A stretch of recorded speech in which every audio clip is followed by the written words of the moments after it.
করেছেন।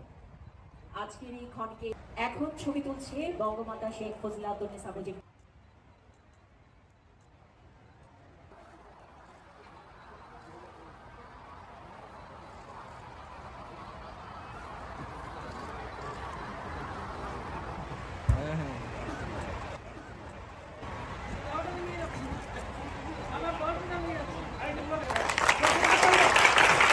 সম্মানিত সুধী মণ্ডলী, আপনারা দেখতে পেয়েছেন আজকের অনুষ্ঠানের ক্ষুদে শিক্ষার্থীবৃন্দের সাথে এই ক্ষণটি স্মরণীয় করে রেখেছেন আমাদের আজকের অনুষ্ঠানের প্রধান অতিথি।